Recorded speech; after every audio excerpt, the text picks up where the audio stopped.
Assalamualaikum warahmatullahi wabarakatuh. Perkenalkan, nama saya Aljikri Nabil Pratama dari SMKN 1 Seragi kelas 10 TKJ 1. Di sini saya akan menjelaskan tentang asal-usul kehidupan di bumi dan asal-usul nenek moyang bangsa Indonesia. Asal-usul kehidupan di bumi. 1. Zaman Arkeozoikum. Organisme pertama yang ditemukan yaitu berasal dari spesies Cyanobacteria atau cyanobacteria. Bakteri jenis ini menggunakan metana, amonia, dan sulfat untuk berfotosintesis menghasilkan oksigen. Penumpukan oksigen oleh bakteri ini memakan waktu yang sangat lama sebelumnya nanti diperlukan untuk berkelangsungan hidup organisme selanjutnya. 2.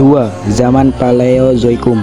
Paleozoikum artinya zaman bumi purba, berlangsung sekitar 541 hingga 520 juta tahun yang lalu.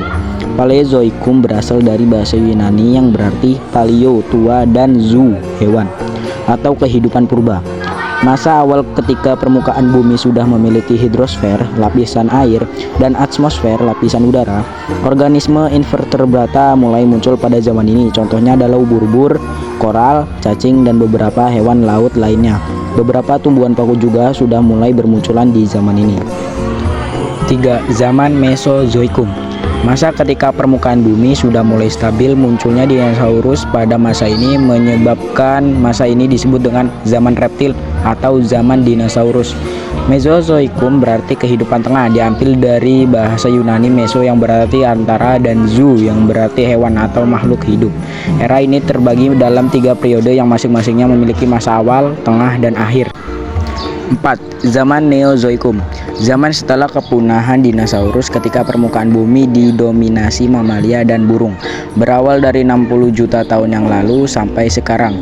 Zaman ini dibagi menjadi 2, yaitu zaman tersier, zaman ketiga, dan zaman kuarter, zaman keempat. Pada zaman tersier, reptil raksasa mulai berkurang berganti dengan jenis binatang mamalia.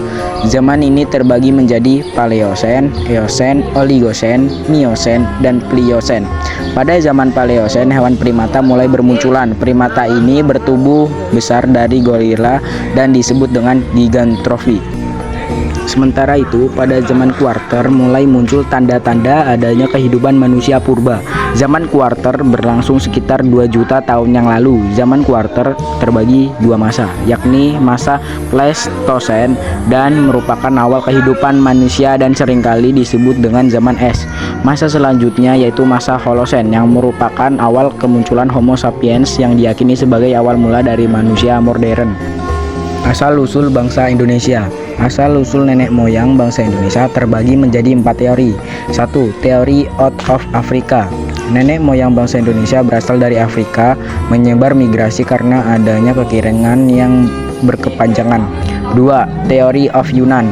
Menurut teori ini bahwa mereka masuk ke Nusantara dalam 3 gelombang, yaitu perpindahan orang Negrito, Proto Melayu, dan Deutero Melayu.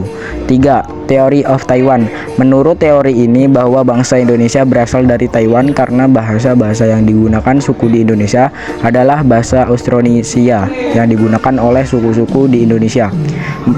Teori of Nusantara.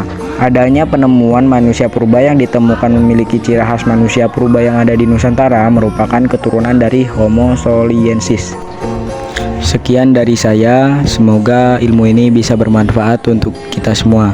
Saya akhiri, wassalamualaikum warahmatullahi wabarakatuh.